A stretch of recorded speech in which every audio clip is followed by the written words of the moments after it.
Says journalists may not be doing enough to challenge important assumptions, including whether we need a stimulus plan at all. Amy Menefee from the Business and Media Institute joins us now. Amy, nice to have you. Thanks for coming on. Hey, thanks for having me. All right, we're ready for the blows. Attack us. We're not doing a good enough job questioning this stimulus package. Well, we've seen the lead up to this for the last week or so. I mean, what a crazy couple of weeks it's been, right?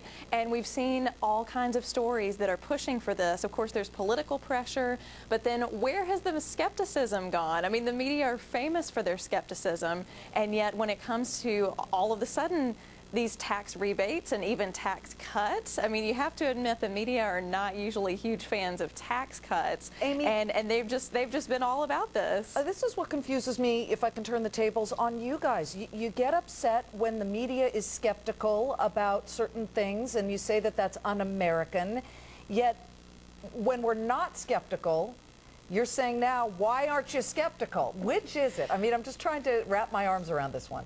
Well, from our perspective, from the Business and Media Institute, we just want to hear all of the economic sides that are out there, which means economists who are talking about, other opportunities, other options, and there are plenty of economists out there right now who are saying this is not going to do much good, and where's the money coming from anyway? Because you're really just taking it from one set of taxpayers and giving it to another set, or giving it to people who aren't even paying income taxes, and that's a pretty big deal. I mean, that's not something that we've seen in a lot of the reports. We've just seen, wholehearted, we need to do this, we need to do this. I mean, journalists even really twisted Fed Chairman Bernanke's words after his last testimony. In what way, Amy?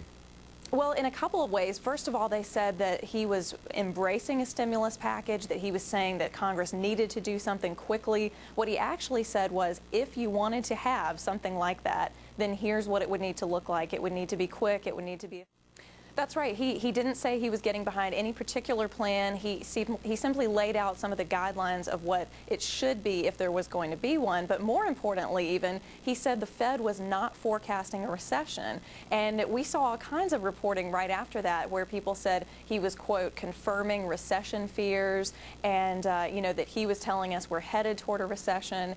And that was completely twisting what he said. And it really helped build momentum. Sometimes in defense of the media, actions do speak louder than words. A 3/4 point intra-meeting cut that's not scheduled is an indication of big fears that something's coming. And then you have Ed Lazier. These are all members of the administration. Hank Paulson talking about worries about how we really need to push job creation. And unemployment is historically low, and we do tend to point that out, but it just makes you wonder if they know something we don't.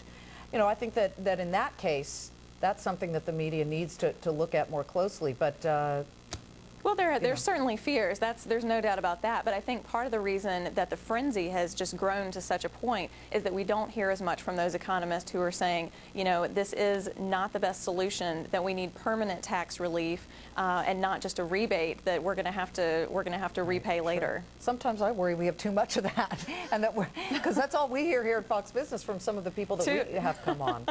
Too much tax relief? I don't know.